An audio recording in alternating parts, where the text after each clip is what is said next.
सभी को नमस्ते। कैसे हाल चाल हैं आप लोगों के बताइए। रीना, राधे राधे।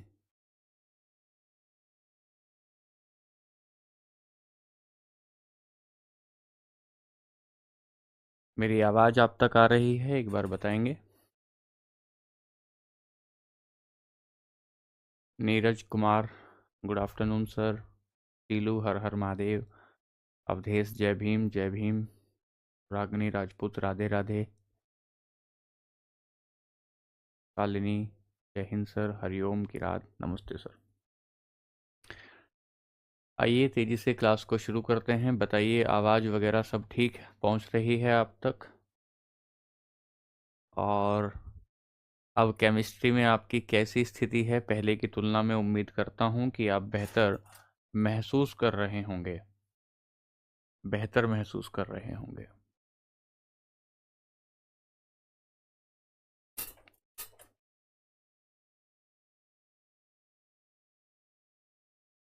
नमस्ते सभी को, नमस्ते। एक बार बताइए केमिस्ट्री अब ठीक चल रहा है क्या? अब पहले से ठीक है केमिस्ट्री? अच्छा, मैंने कमेंट बॉक्स में जो आपका टेलीग्राम हमारा चैनल है, जो हमारा टेलीग्राम चैनल है, टेलीग्राम चैनल पे भी मैंने ये बात लिखी थी कि जो प्रैक्टिस सेट में थोड़ा सा मिसप्रिंट था, प्रैक्टिस सेट में थोड़ा सा मिसप्रिंट था, और वहाँ जो प्रोटॉन का, वहाँ पर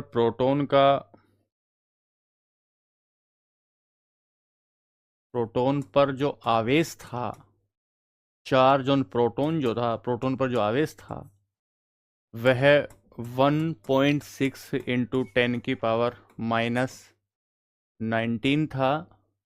तो इसको एक बार करेक्ट कर लेंगे। अगर ये बात आपको कई लोगों ने मेरे से क्लास में भी पूछी थी, तो मैं इसको बता दूं।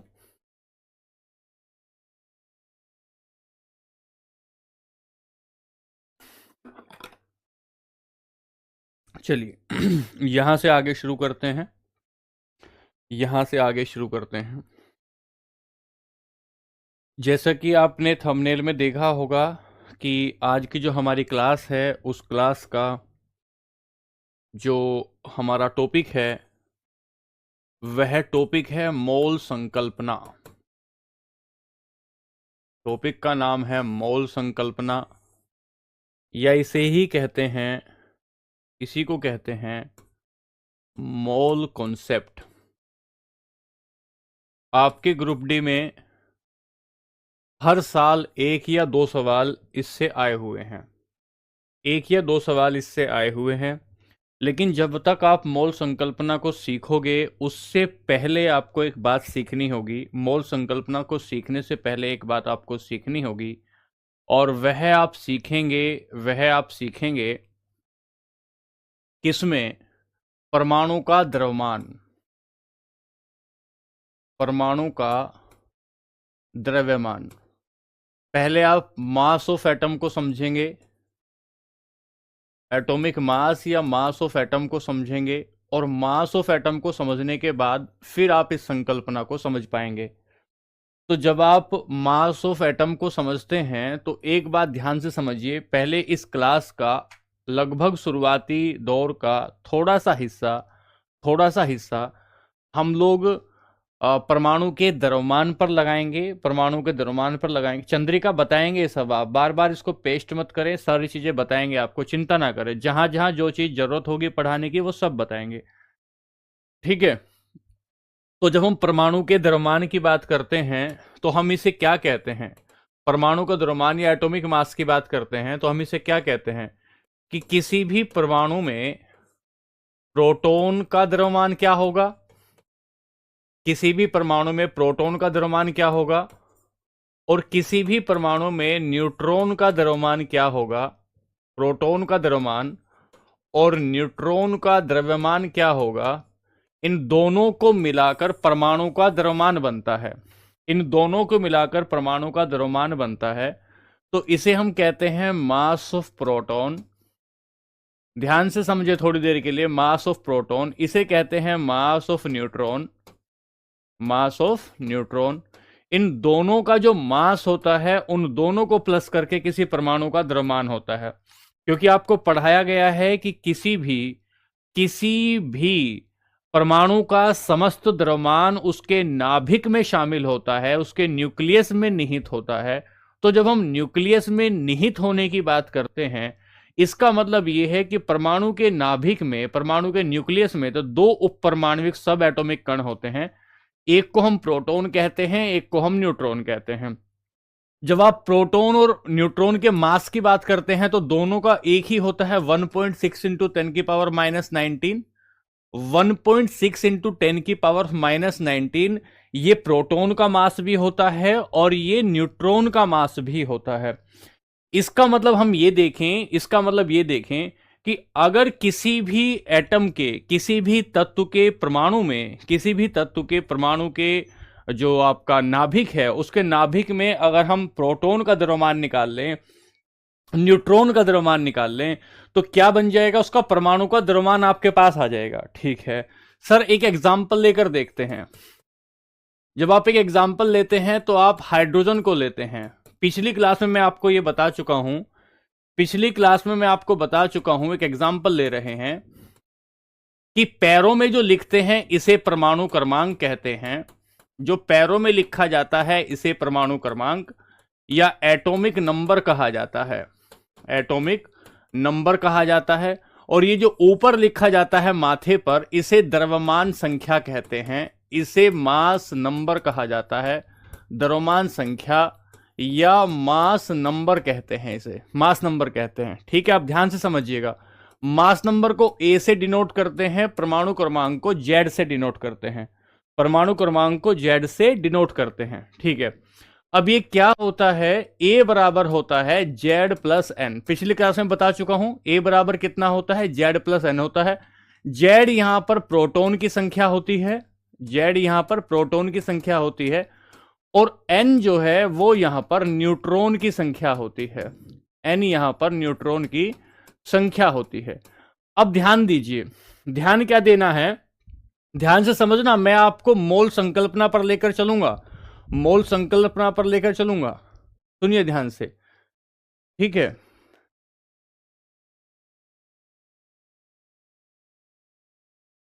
वो सब करवाएंगे, उसकी चिंता ना करो। अब यहां ये तो अगर हम कहें कि इस पर प्रोटॉन की संख्या 1 है तो इसका परमाणु का द्रव्यमान कितना हुआ?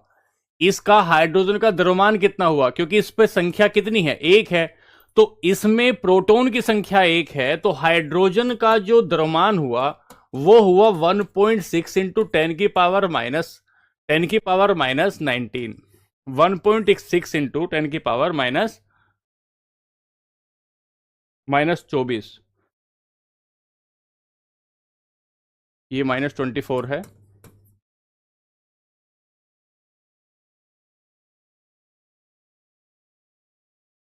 -24 ग्राम कहते हैं। थोड़ा सा साफ लिख लें, 1.6 इंटू 10⁻24 ग्राम का। ये जो निकल कर आया, ये जो निकल कर आया, इसके निकलने को ही हम क्या कहते हैं? इसे ही हम एक एएमयू कहते हैं। एएमयू का मतलब हुआ एटॉमिक मास यूनिट। एएमयू का मतलब हुआ एटॉमिक मास यूनिट। तो ये जो हाइड्रोजन में एक परमाणु का, हाइड्रोजन में जो एक परमाणु का द्रव्यमान निकल कर आया, जो द्रव्यमान निकल कर आया, इसे ही हम कहते हैं एक एएमयू। या तो इसे ऐसे लिखें 1.6 इंटू 10⁻27 किलोग्राम लिखें, और या आप इसे 1.6 इंटू 10⁻24 ग्राम लिखें। इसे एक एएमयू कहते हैं। यहां तक आप ये सीख कर आए हैं किलोग्राम, यहां तक आप ये सीख कर आए हैं कि सर द्रव्यमान क्या होता है, किसी भी तत्व का, किसी भी परमाणु का द्रव्यमान क्या होता है। तो परमाणु के द्रव्यमान में हमने ये बात समझी कि परमाणु का द्रव्यमान किसी भी नाभिक में प्रोटॉन और न्यूट्रॉन के द्रव्यमान का सम होता है। प्रोटॉन और न्यूट्रॉन के द्रव्यमान का सम होता है, न्यूट्रॉन के द्रव्यमान का सम होता है। ठीक है, यहां से आप निकल के हाइड्रोजन का आपने परमाणु क्रमांक देखा, तो हाइड्रोजन के परमाणु क्रमांक को आपने कहा सर इसका, क्योंकि इसके भीतर इसके नाभिक में एक ही परमाणु होता है, इसलिए इसका एक ही परमाणु होता है, इसीलिए इसका जो यूनिट है उसे आप एएमयू कह देते हैं, या इस चार्ज को, इस ये जो आपका वेट है, इस वेट को ही आप एएमयू कह देते हैं। अब यहां से आगे चलेंगे, आगे चलेंगे तो आपको एक हेडिंग डालनी है, कुछ महत्वपूर्ण तत्वों के द्रव्यमान के परमाणु द्रव्यमान, परमाणु द्रव्यमान।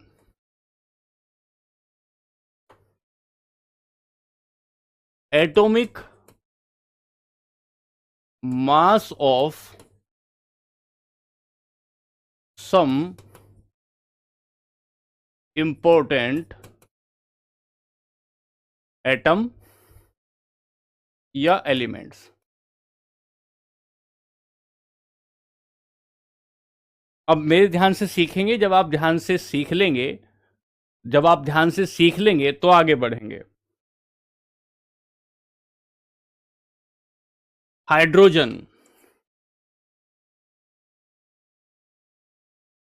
हाइड्रोजन, जब आप हाइड्रोजन को देखेंगे इसका परमाणु क्रमांक 1 है, इसका परमाणु क्रमांक 1 है और इसका द्रव्यमान भी 1 है, तो परमाणु द्रव्यमान कितना हुआ? 1 हुआ, परमाणु द्रव्यमान 1 हुआ। दूसरी बात, जब आप हाइड्रोजन के बाद हीलियम की बात करेंगे, हाइड्रोजन के बाद हीलियम की बात करेंगे, इसका परमाणु क्रमांक हीलियम का 2 है, हीलियम का परमाणु क्रमांक 2 है और इसका जो एटॉमिक मास है वो 4 है, हीलियम का जो एटॉमिक मास है वो 4 है। तीसरी बात, जब हम लिथियम की बात करते हैं तो लिथियम का परमाणु क्रमांक 3 है और एटॉमिक वेट इसका 7 है। ध्यान से लिखते चलेंगे, एटॉमिक वेट इसका 7 है। फिर आप बात करेंगे लिथियम के बाद बेरियम की, बेरियम की बात करेंगे, इसका परमाणु क्रमांक 4 है, परमाणु क्रमांक 4 है और ये जो आपका इसका परमाणु भार है वो 9 है। वो कितना है? वो 9 है। फिर यहां से आगे चलेंगे, 5 नंबर पर बोरोन आएगा, 5 नंबर पर बोरोन आएगा और बोरोन का जो परमाणु क्रमांक हो जाएगा वो 10 हो जाएगा। लिखें ध्यान से, हाँ -24 लिखा है, -24 लिखा है वो किलोग्राम में, -24 जो लिखा है वो किलोग्राम में। बोरोन का माफ कीजिएगा 11 है,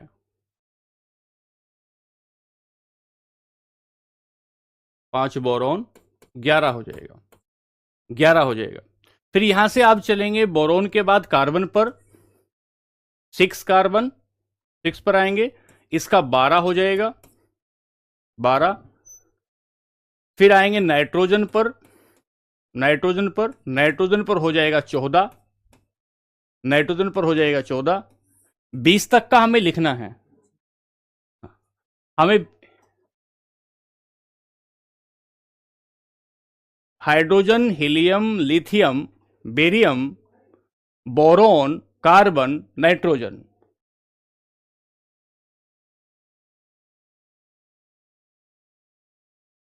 चलिए ऑक्सीजन पर चलते हैं। ऑक्सीजन 8 है, इसका हो जाएगा 16, इसका हो जाएगा 16। इसके बाद चलते हैं आप जो है फ्लोरीन पर, 9 परमाणु क्रमांक फ्लोरीन, इसका 19 हो जाएगा, 19 हो जाएगा। फ्लोरीन के बाद चलेंगे हम लोग आर्गन पर, नियोन पर, माफ कीजिएगा नियोन पर, 10 है और इसका 20 हो जाएगा। ऐसे मैं आपको निकालना बता रहा हूं, हम ऐसे निकालना सीख रहे हैं, देखिए कैसे समझ रहे हैं। अब यहां से हम लोग एक एग्जाम्पल लेते हैं। मान लेते हैं आपने कहा कि हाइड्रोजन है, तो हाइड्रोजन का परमाणु क्रमांक आपने 1 बताया, हाइड्रोजन का परमाणु क्रमांक आपने 1 बताया, तो हाइड्रोजन के 1 परमाणु क्रमांक का मतलब होगा कि इसमें प्रोटॉनों की, इसमें प्रोटॉनों की जो आपकी संख्या है वह एक है। यहां देखेंगे तो 2 इसमें न्यूट्रॉन है और 2 इसमें प्रोटॉन है। 2 इसमें न्यूट्रॉन है, 2 इसमें प्रोटॉन है। फिर यहां से आगे आए तो 3 इसमें प्रोटॉन है, 4 इसमें न्यूट्रॉन है। 3 इसमें प्रोटॉन है, 4 इसमें न्यूट्रॉन है। ठीक है, चलिए आगे चलते हैं, आगे चलते हैं। अब देखिए ध्यान से यहां पर, फिर यहां पर आया बेरियम पर। तो बेरियम में आपने कहा कि ये 9 आपका क्या है, ये 9 आपकी द्रव्यमान संख्या है या परमाणु भार है, और 4 क्या है आपका परमाणु क्रमांक है। तो यहां से अगर आप न्यूट्रॉन की संख्या निकालेंगे, प्रोटॉन की संख्या निकालेंगे, तो ये आपकी प्रोटॉन की संख्या है, और ये आपकी 9 में से 4 घटा देंगे, 9 में से 4 घटा देंगे, तो 9 में से 4 घटाने पर ये 5 हो जाएगी न्यूट्रॉन की संख्या। फिर आप यहां आएंगे, यहां आप आएंगे तो ये 5 नंबर बोरोन पर आए। बोरोन में 5 परमाणुओं की संख्या है, 5 प्रोटॉनों की संख्या है, और इसमें से अगर 6 देखेंगे तो 6 न्यूट्रॉन की संख्या है। फिर यहां आएंगे कार्बन पर कार्बन का परमाणु क्रमांक 6 है, तो प्रोटॉनों की संख्या 6 है, प्रोटॉनों की संख्या 6 है। ऑक्सीजन का 8 है ना भाई, ऑक्सीजन का 8 है। फिर नाइट्रोजन पर आएंगे, नाइट्रोजन की जो संख्या है परमाणु क्रमांक 7 है, और इसका जो आपका एटॉमिक वेट है वो 14 होता है। ठीक है, वो 14 होता है। बात समझिए। अब चलते हैं आगे, यहां से आगे चलते हैं। अब आपको क्या समझना है यहां, अब चलते हैं मोल संकल्पना पर।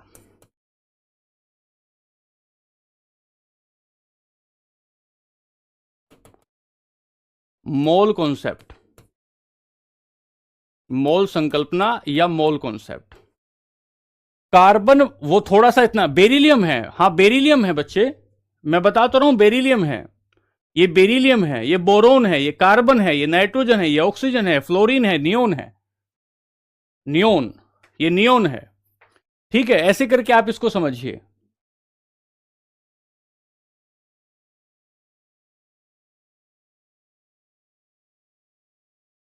चलिए आगे चलते हैं। अब यहां से आएंगे, मोल संकल्पना क्या है।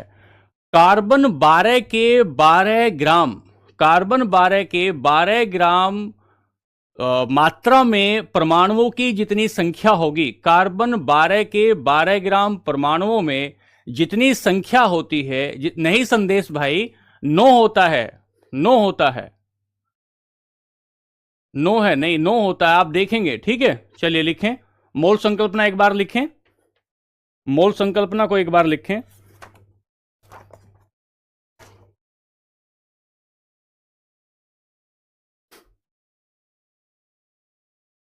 बारह ग्राम कार्बन 12, 12 ग्राम कार्बन 12 में उपस्थित, 12 ग्राम कार्बन 12 में उपस्थित परमाणुओं की संख्या को, परमाणुओं की संख्या को, उपस्थित परमाणुओं की संख्या को मोल कहते हैं, मोल कहते हैं। लिखें, the number of atom of carbon 12 in the number of atom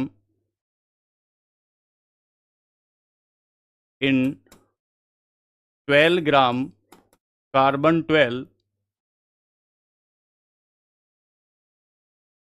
is called mole concept,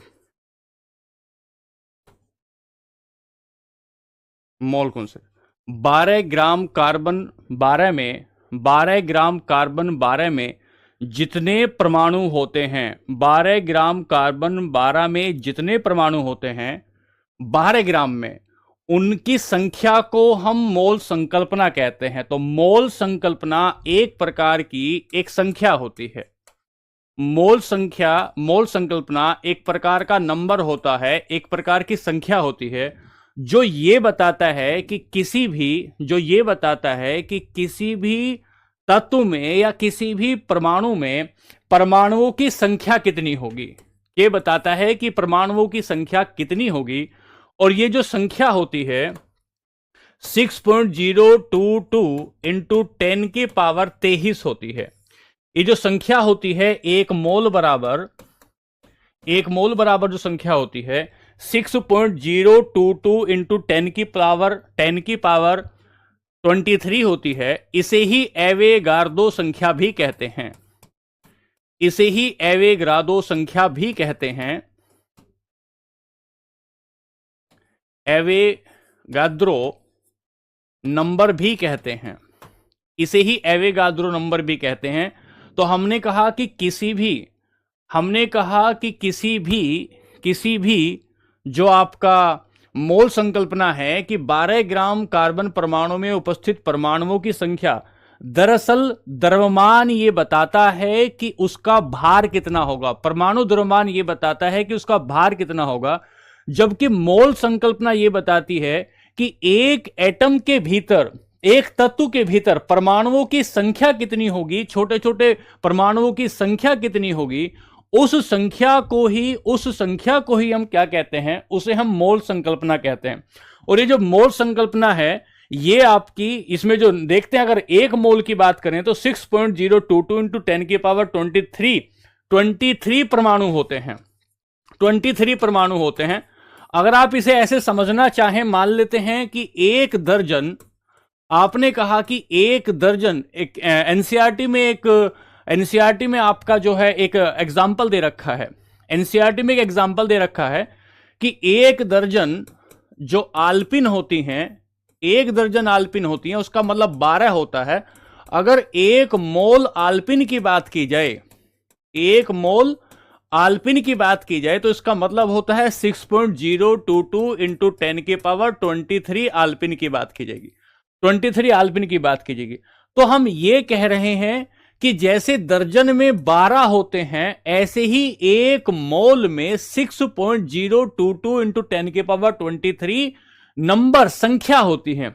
अगर हम ऐसे ही समझें कि एक मोल हाइड्रोजन में कितने अणु होंगे या कितने परमाणु होंगे, तो हम कहेंगे कि 6.022 इंटू 10 की पावर 23 परमाणु हो सकते हैं, 23 परमाणु हो सकते हैं। या एक मोल हाइड्रोजन में, देखिए यहां परमाणु की बात है और यहां अणु की बात है, ये आपका परमाणु है, ये आपका अणु है।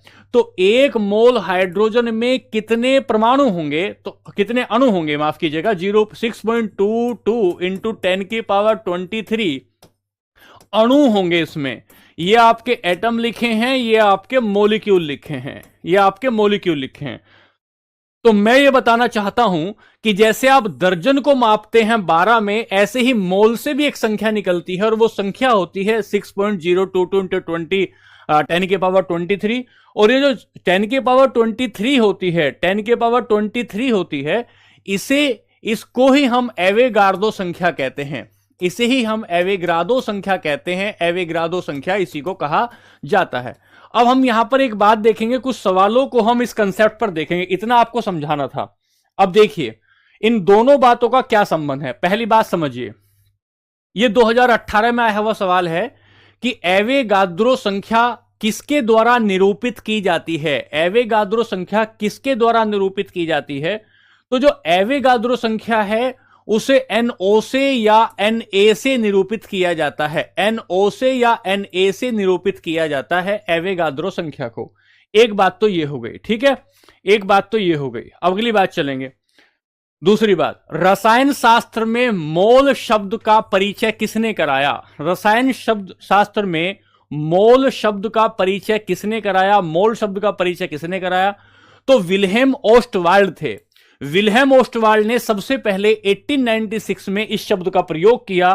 तो यहां हम एक बात लिखेंगे, पीछे यहां हम एक बात लिखेंगे, यही लिखेंगे 1896 में विल्हेम ओस्टवाल्ड ने शब्द का प्रयोग, सबसे पहले शब्द का प्रयोग किसने किया?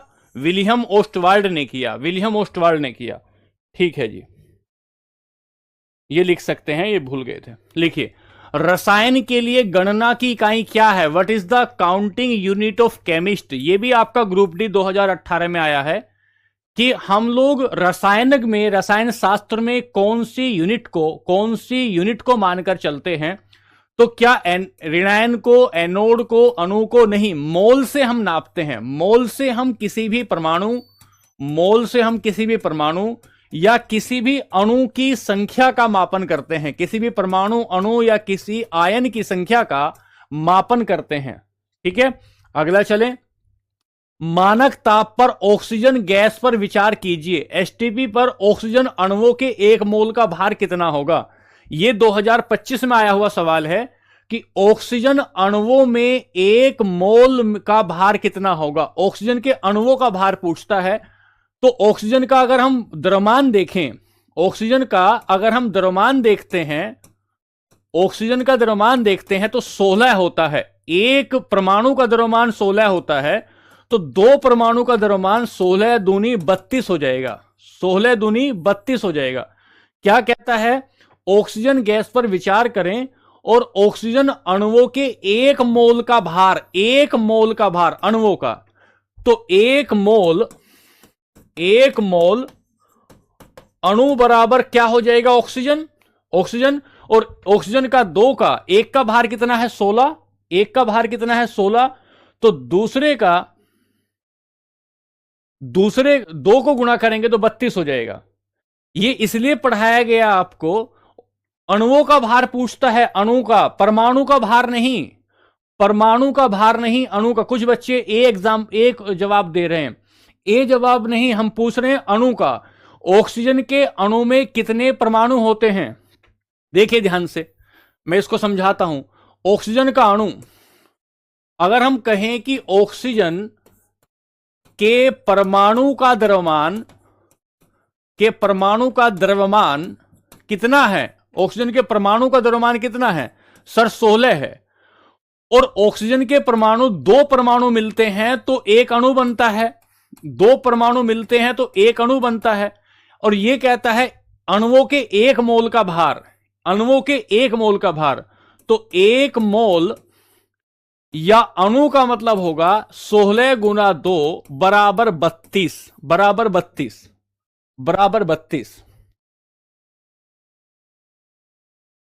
चलिए तीसरी बात लेंगे। एक बच्चा कह रहा है फालतू की चीजें ना पढ़ाए। राजेंद्र कुमार यहां देखें सवाल कब आया हुआ है, रेलवे में आया हुआ है। फालतू की कोई चीज नहीं है भाई। अब आइए, कार्बन और हाइड्रोजन के परमाणु द्रव्यमान क्रमशः कितने हैं? कार्बन और परमाणु के द्रव्यमान कितने हैं? हाँ, अगर परमाणु का पूछेगा तो 16 होगा। आगम शर्मा, परमाणु का पूछेगा तो 16 होगा। ठीक है संजीव, फ्लोरीन का F होता है। ग्रुप डी में 2022 में पूछा गया सवाल है। तो अगर हम कहें कि कार्बन का परमाणु द्रव्यमान तो 6 होता है और हाइड्रोजन का परमाणु द्रव्यमान 1 होता है। अच्छा, ये जो AMU होता है, AMU एटॉमिक मास यूनिट, इसे U भी कह देते हैं। तो कार्बन का परमाणु द्रव्यमान 6 है और हाइड्रोजन का परमाणु द्रव्यमान 1 है। ये देखो ध्यान से, मैं शुरुआत क्लास में ये कराने की कोशिश कर रहा था कि जब आप यहां कार्बन का परमाणु द्रव्यमान देखेंगे तो इसका परमाणु द्रव्यमान 12 है और इसका परमाणु द्रव्यमान 1 है। तो यहां देखें जरा, देखिए कार्बन और हाइड्रोजन का परमाणु द्रव्यमान आपसे पूछा है। फिर मैं आपको बता रहा हूं कि परमाणु द्रव्यमान का मतलब होता है कि किसी भी एटम में नंबर ऑफ न्यूट्रॉन और नंबर ऑफ प्रोटॉन कितने हैं, इन दोनों का जो मास निकल कर आता है, उस मास को ही हम क्या कहते हैं? परमाणु द्रव्यमान कहते हैं। तो कार्बन का 6 है और हाइड्रोजन का 1 है। अगला देखें, 90 ग्राम पानी में मौजूद मोल की संख्या कितनी होगी? 90 ग्राम पानी में मौजूद, ये 18 में आया है, मौजूद मोलों की संख्या कितनी होगी? 90 ग्राम पानी में। देखिए ध्यान से समझिए, 90 ग्राम पानी में कितनी संख्या होगी? अगर हम 90 ग्राम पानी की बात करें तो पानी क्या है, H2O, H2O है। हाइड्रोजन का परमाणु द्रव्यमान कितना है, 1। संख्या कितनी है परमाणुओं की, 2। तो इसका परमाणु द्रव्यमान हो गया 2, क्योंकि इसका परमाणु द्रव्यमान 1 है और परमाणु की संख्या 2 है, प्लस ऑक्सीजन का है 16। ऑक्सीजन का कितना है, 16। तो 16 बराबर 16 प्लस 2 इज इक्वल टू 18। 18 ग्राम कह लो आप थोड़ी देर के लिए। 18 ग्राम क्या हो गया, हाइड्रोजन का परमाणु द्रव्यमान हो गया। हाइड्रोजन का परमाणु द्रव्यमान हो गया कितना, 18। ये कहता है 90 ग्राम में कितना होगा, 90 ग्राम में कितना होगा। तो 90 ग्राम से जब आप 18 को डिवाइड करेंगे तो 5 मोल आ जाएगी, 5 मोल। ऐसा देखेंगे आप, ऐसा देखेंगे कि एक मोल में, एक मोल बराबर 18 ग्राम है। एक मोल बराबर 18 ग्राम है। एक मोल बराबर 18। मैं दोबारा समझाता हूं, देखिए H2O है, हाइड्रोजन और ऑक्सीजन। हाइड्रोजन का परमाणु द्रव्यमान, एक परमाणु का 1 तो 2 का हो जाएगा 2, और ऑक्सीजन का परमाणु द्रव्यमान 2 और 16, ये हो जाएगा 18 ग्राम। तो एक मोल में, एक मोल अणु में 18 ग्राम द्रव्यमान आया, 18 ग्राम द्रव्यमान आया। यह कहता है कि 90 ग्राम में कितने मोल होंगे। तो अगर 90 ग्राम होगा, 90 ग्राम होगा तो 18 करूंगा तो 5 मोल निकल कर आएंगे। कितने मोल, 5 मोल। ये ग्रुप डी 2018 का सवाल है। बात समझ में आई या नहीं, बात समझ में आई क्या नहीं? नहीं, सोल्व करना याद क्यों करेंगे, हमें परमाणु द्रव्यमान याद करना है बस, हमें बस परमाणु द्रव्यमान याद करना है।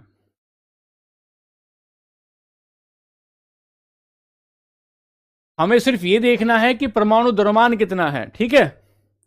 चलिए आगे चलते हैं, सवाल नंबर 7 पर आइए। कार्बन डाइऑक्साइड के एक मोल में कितने, एक मोल में होते हैं कार्बन डाइऑक्साइड के एक मोल में। अगर हम कार्बन डाइऑक्साइड की बात करेंगे तो कार्बन डाइऑक्साइड एक अणु है। कार्बन डाइऑक्साइड एक अणु है जिसमें कार्बन भी है और जिसमें ऑक्सीजन भी है, जिसमें कार्बन भी है और जिसमें ऑक्सीजन भी है, ठीक है। आइए देखते हैं, कार्बन डाइऑक्साइड में 22 ग्राम, 22, ये कब आया है, 2018 में, ग्रुप डी में आया हुआ सवाल है। कार्बन डाई में 6 गुना, ये तो नहीं होगा, 22 ग्राम नहीं हो। 22 ग्राम क्यों नहीं होगा, क्योंकि कार्बन का होता है 6 और ऑक्सीजन का होता है 16, और 2 हैं तो 16 दूनी 32। तो ये हो जाएगा आपका 6 ये और 32 ये हो जाएगा 38। ये कहता है कि कार्बन डाइऑक्साइड में 22 ग्राम होते हैं, नहीं 22 नहीं 38 ग्राम होते हैं। पहला गलत हो गया। 6 इंटू 10 की 23 नहीं होता, दूसरा गलत हो गया। कार्बन डाइऑक्साइड के 6.022 10 के पावर 23 अणु होंगे। यह कहता है कार्बन डाइऑक्साइड के 6.022 परमाणु नहीं, कार्बन डाइऑक्साइड CO2 एक अणु है।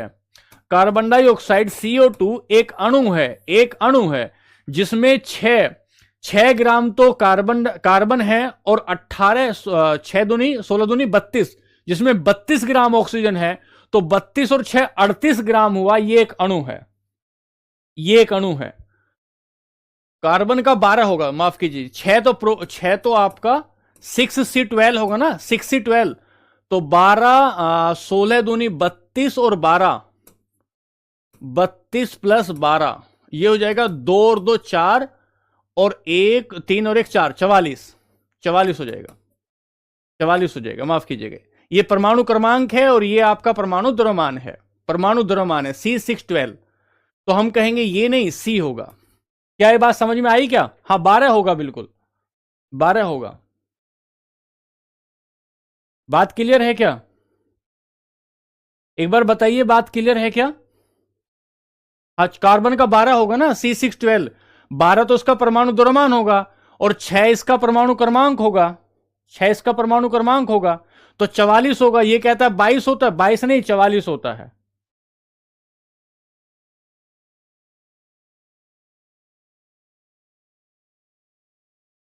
चलें आगे, चलिए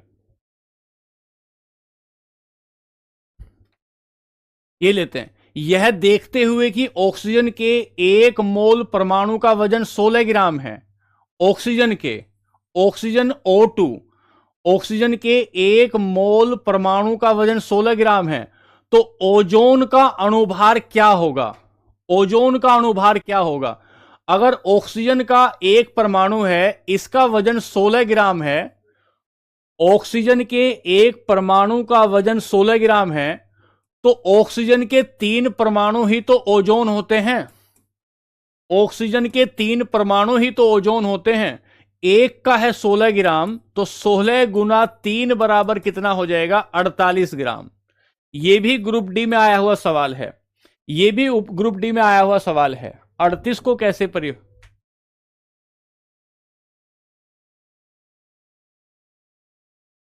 मैंने आपको, जब तक आपको द्रव्यमान याद नहीं होगा, जब तक आपको द्रव्यमान याद नहीं होगा, तब तक आप जो है, तब तक इसको नहीं निकाल पाएंगे। तभी तो मैं आपको शुरू में द्रव्यमान बता रहा था, तभी तो मैं आपको शुरू में द्रव्यमान बता रहा था।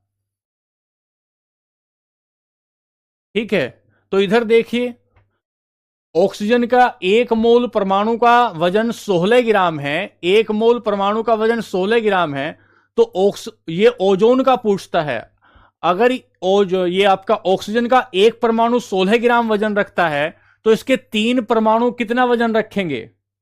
इसके 3 परमाणु कितना वजन रखेंगे? इसका 3 परमाणु वजन रखेंगे 16 × 48, 16 × 48, 16 × 48। ठीक है, जब तक आपको परमाणु का द्रव्यमान याद नहीं होगा, मिनिमम 20 परमाणुओं का, 20 तत्वों का आपको याद करना होगा, 20 तत्वों को आपको याद करना होगा। ठीक है, अच्छा, क्वेश्चन नंबर 5 ये है, बिल्कुल कार्बन का, हाइड्रोजन का परमाणु, कार्बन का 12 है और हाइड्रोजन का 1 है, तो सी हो जाएगा ना। कार्बन का 12 है, C612, यही कह रहे हैं ना आप लोग? हाँ, C612, तो 12 C612। ठीक है, ये 2022 में आया हुआ सवाल है, C612, C612। 5 नंबर ठीक है विशेंद्र भाई, हाँ ठीक है राज भाई, C612 है, ये परमाणु क्रमांक है, ये परमाणु क्रमांक है और ये परमाणु भार है। चलिए सवाल नंबर आते हैं आपके 9 में। एल्यूमिनियम का परमाणु द्रव्यमान 27 है, एल्यूमिनियम का परमाणु द्रव्यमान 27 है, एल्यूमिनियम के 54 ग्राम में परमाणुओं की संख्या कितनी होगी? परमाणुओं की संख्या कितनी होंगी? ध्यान से सुने भाई, ध्यान से सुने। क्या कहें, क्या कहें कि एल्यूमिनियम का परमाणु द्रव्यमान 27 बताया, तो ए एल्यूमिनियम के एक परमाणु में 27 ग्राम है, 27 ग्राम है, और ये 1 मोल के बराबर है, 1 मोल के बराबर है। तो एल्यूमिनियम के 2 परमाणु में, एल्यूमिनियम के 2 परमाणु में 54 ग्राम हो गया, 54 ग्राम हो गया, तो 2 मोल नहीं आ जाएंगे क्या? क्योंकि ग्राम कितना बढ़ा, 27 दूनी 54 और 1 से मोल हो गया 2। आप ऐसा कह सकते हैं 54 ग्राम बटे 27 ग्राम बराबर 2 मोल, बराबर 2 मोल। फिर देखिए कि एल्यूमिनियम का परमाणु द्रव्यमान 27 है, एक परमाणु में 27 ग्राम वजन है, एक परमाणु में 27 ग्राम वजन है, तो 54 ग्राम और ये 1 मोल के बराबर है, ये भी याद रखना है। 27 ग्राम वजन है और ये 1 मोल के बराबर है। एल्यूमिनियम के 2 परमाणु लें, एल्यूमिनियम के 2 परमाणु लें, तो उनमें कितने मोल होंगे? उनमें कितने मोल होंगे? सर उसमें 2 मोल हो जाएंगे। अमृता दोबारा समझो बेटा, कि एल्यूमिनियम का परमाणु द्रव्यमान 27 है, परमाणु द्रव्यमान 27 है, तो एल्यूमिनियम के 54 ग्राम मौजूद परमाणुओं की संख्या कितनी होगी? मैं दोबारा बताता हूं, देखिए कि एल्यूमिनियम का परमाणु द्रव्यमान 27 ग्राम, और ये जो 27 ग्राम है ये 1 मोल के बराबर है, 1 मोल के बराबर है, 1 मोल। और ये जो 1 मोल है ये कितना होता है? ये 6.022 इंटू 10 की पावर 23 होता है, 23 होता है। तो इतनी संख्या है एल्यूमिनियम के एक परमाणु में, इतनी संख्या है, इतने इसके छोटे छोटे अणु हैं, और इसमें इतना वजन है, इतना वजन है इसमें, इतना वजन है। लेकिन अगर एल्यूमिनियम के 2 परमाणु ले, 54 ग्राम ले, तो एल्यूमिनियम के 2 परमाणु में 57 ग्राम, 54 ग्राम हो जाएगा, 54 ग्राम हो जाएगा। मोल कितने हो जाएंगे? 2 मोल हो जाएंगे। 2 मोल का मतलब होता है 2 गुना 6 इंटू 10⁻23। ये कहानी बनेगी। तो कितने मोल हो जाएंगे? 2 मोल हो जाएंगे, 2 मोल। ये बात समझ में आ रही है कि नहीं? सर जिसका फॉर्मूला नहीं है, फॉर्मूला ही तो बता रहा हूं। परमाणु द्रव्यमान मैंने आते ही बताया सचिन, मैंने आते ही आपको परमाणु द्रव्यमान बताया। 2 मोल हो जाएंगे। देखो एक सवाल और लेते हैं। किसी भी पदार्थ के 1 मोल में मौजूद कणों की संख्या क्या है? ग्रुप डी में आया 2018 में। किसी भी पदार्थ के 1 मोल में मौजूद कणों की संख्या क्या है? आनंद भाई कुछ गलत नहीं बताया है, ठीक बता रहे हैं।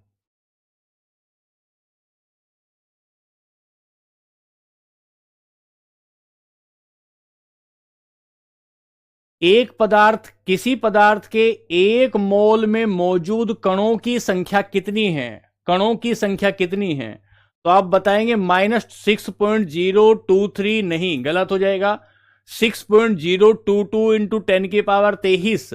ये -23 नहीं, 6.022 इंटू 10⁻23, 10⁻23।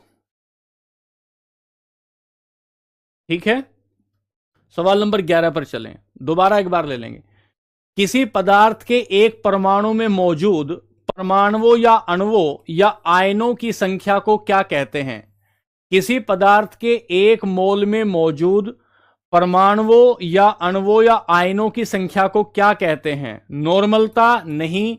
द्रव्यमान संख्या? नहीं। द्रव्यमान संख्या होती है किसी भी परमाणु में प्रोटॉनों की संख्या और न्यूट्रॉनों की संख्या को द्रव्यमान संख्या कहते हैं। द्रव्यमान संख्या कहते हैं। एवोगाद्रो संख्या क्या होती है? एवोगाद्रो संख्या होती है, एवोगाद्रो संख्या होती है।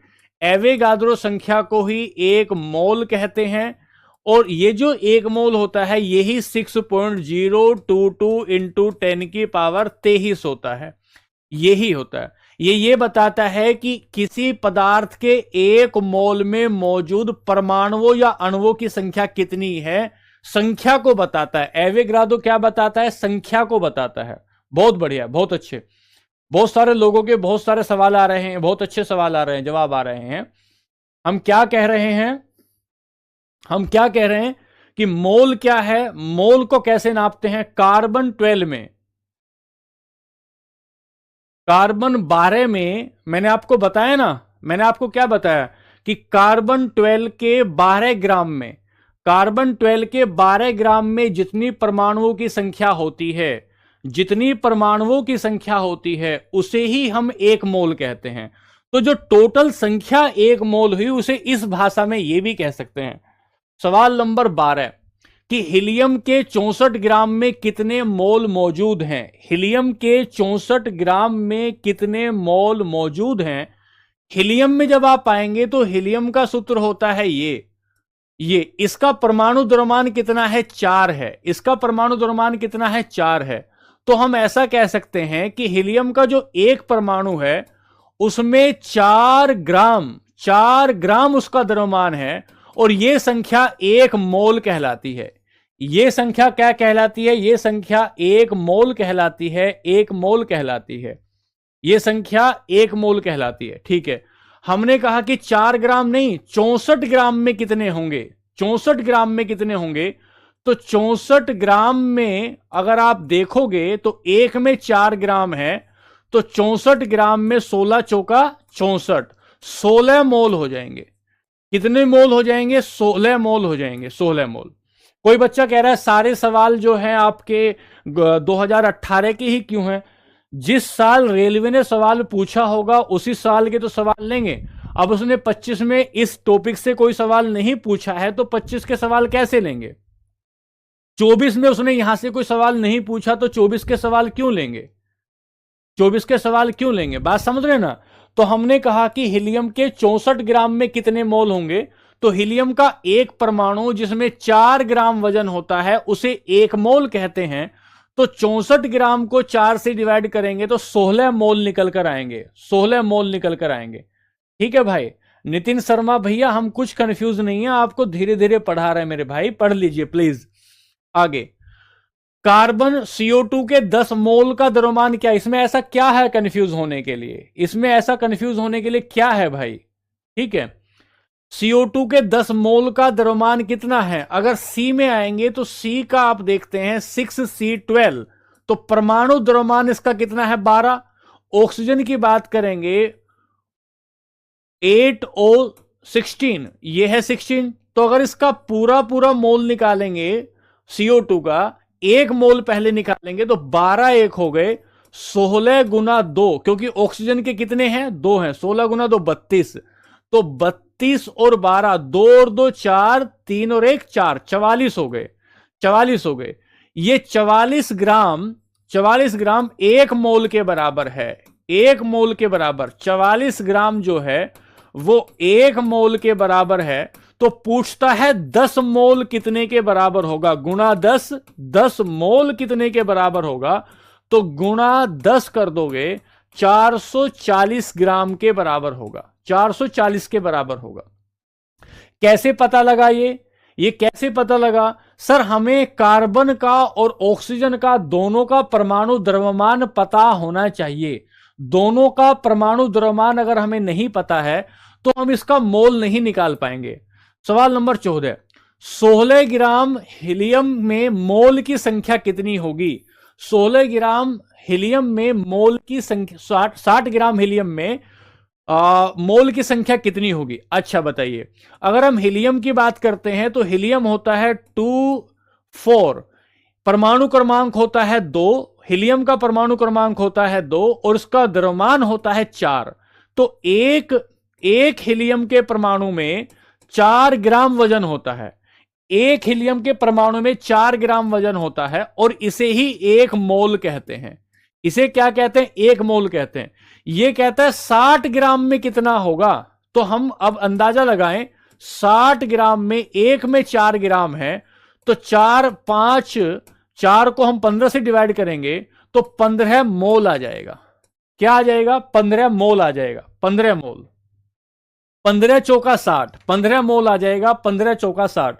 क्यों आया 15 मोल, क्योंकि ये जो आपका एक हीलियम का परमाणु है, एक हीलियम का जो परमाणु है उसमें 4 ग्राम है, और ये जो 4 ग्राम है, ये जो 4 ग्राम है, इस 4 ग्राम में ही 1 मोल है, इस 4 ग्राम में ही 1 मोल है। ठीक है, चलिए अब हम एक बार दोबारा से आपको एक बार पढ़ा रहे हैं ताकि हम आपको रिवाइज करवा दें कि हम आपको क्यों पढ़ाने आए थे आज, ये क्या कारण था इसके पढ़ाने का। देखिए, मैं आपको समझाना चाहता था, यहां से निकाल के मैं आपको लाया कि मुझे मोल संकल्पना पढ़ानी है, और मोल संकल्पना पढ़ाने के लिए मुझे यहां पर बताना पड़ा कि परमाणु द्रव्यमान क्या होता है।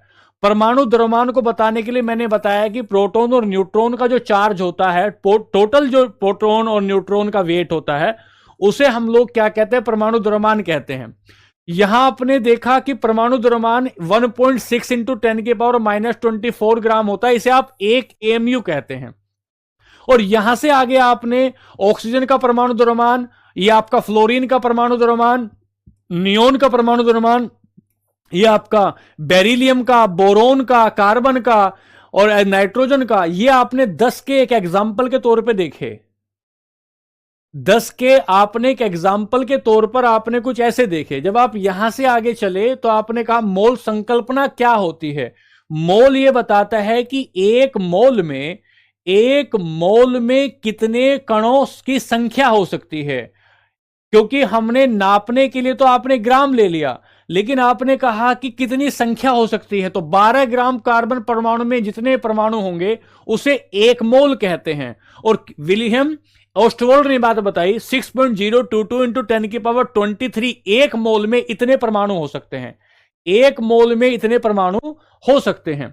अब यहां से आगे चले, आपने कहा 1 दर्जन में अगर 12 आल्पिन होती है तो 1 मोल में कितनी आल्पिन होंगी या 1 मोल में कितनी चीजें होंगी, तो आपने ऐसे बताया 1 मोल हाइड्रोजन में इतने परमाणु होंगे, 1 मोल हाइड्रोजन के अणु में इतने अणु होंगे। यहां से आगे बढ़े, जब आप यहां से आगे बढ़े तो आपने कहा किससे निरूपित करते हैं, तो Na से करते हैं। विल्हम ओस्टवोल्ड ने मोल संकल्पना को सबसे पहले 1896 में दिया, 1896 में दिया, ठीक है। अच्छा, हाँ, जब तक हम पीरियोडिक टेबल, कल हम लोग पीरियोडिक टेबल पढ़ेंगे, जब तक पीरियोडिक टेबल नहीं पढ़ लेंगे तब तक आपको कंफ्यूजन रहेगा, तब तक आपको ये कंफ्यूजन रहेगा। लेकिन पहले हम लोग पीरियोडिक टेबल कल पढ़ेंगे। ये छोटा सा टॉपिक था, पहले कराना जरूरी था, इसलिए पहले कराया। अब यहां से आगे कि इसको इकाई को क्या कहते हैं, तो मोल कहते हैं। यहां से आगे बढ़े, अब आप देख लीजिए 1 मोल का भार लगभग कितना होता है, तो 1 मोल अणु का पूछता है। ऑक्सीजन के 1 परमाणु का अगर पूछेगा तो 16 होगा, और अगर ऑक्सीजन के 2 का पूछेगा तो 32 होगा। 2 का पूछेगा 32 होगा, क्यों, अणु का पूछता है तो ऑक्सीजन 1 का 16 होता है, 2 का 32 होगा। ठीक है भाई, कल से हम लोग पीरियोडिक टेबल पढ़ेंगे। जब आप पीरियोडिक टेबल पढ़ लोगे, पीरियोडिक टेबल पढ़ लेंगे, यहां से आगे चले, कार्बन और हाइड्रोजन का, कार्बन का 12 होता है, हाइड्रोजन का 1 होता है। यहां से आगे चले, 90 ग्राम पानी में कितना होगा, तो H2O में हाइड्रोजन में 2 होंगे, 2 हैं, 16 होगा, 16 और 2 18, 18 पंजे 90 हो जाएगा। यहां से आगे चले तो कार्बन डाइऑक्साइड में मैंने आपको बताया। यहां से आगे चले 8वें पर, ऑक्सीजन के 1 मोल का परमाणु का वजन 16 ग्राम है, तो ऑक्सीजन के 3 अणुओं का कितना होगा, 3 का कितना होगा, अगर 1 का आपका 16 ग्राम है तो 3 का 48 ग्राम हो जाएगा, ये बताया। फिर यहां से आगे चले, एल्यूमिनियम का परमाणु द्रव्यमान 27 है, तो 54 ग्राम में कितने मोल होंगे, 1 ग्राम 54, 1 मोल बराबर 27 ग्राम है, 1 मोल बराबर 27 ग्राम है, ठीक है। तो 54 ग्राम में कितने मोल होंगे, 54 ग्राम में 2 मोल होंगे, 54 ग्राम में 2 मोल होंगे। यहां से आगे चले, आपने कहा किसी पदार्थ में 1 कणों की 1 मोल में कितना होता है, तो 1 मोल में 6.022 इंटू 10 की पावर 23 होता है। एक भैया कह रहे 2025 के सवाल कराइए। 2025 के तो तभी कराएंगे जब 2025 में आए होंगे सवाल इस टॉपिक से।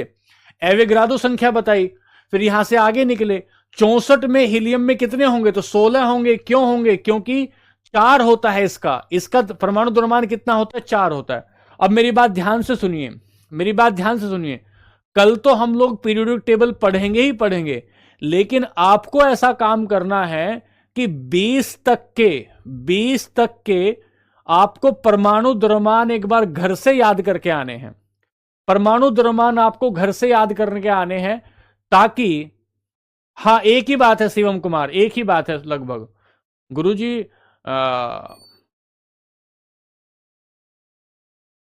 1 मोल बराबर 1 परमाणु का द्रव्यमान कितना होगा, 1 मोल बराबर 1 परमाणु का द्रव्यमान, ठीक है। चलिए ऐसा इसको लिख सकते हैं आप, ऐसा लिख सकते हैं, एक सेकंड जी। 1 मोल बराबर परमाणु का द्रव्यमान या अणु का द्रव्यमान, दोनों बराबर होते हैं। इधर 1 मोल होगा और इधर द्रव्यमान होगा। चलिए, तो अब कल मिलेंगे हम लोग, और कल मिलके इसका जो है आवर्त सारणी, कल पीरियोडिक टेबल शुरू करेंगे और उससे आगे फिर बढ़ेंगे। आज के लिए नमस्ते, धन्यवाद।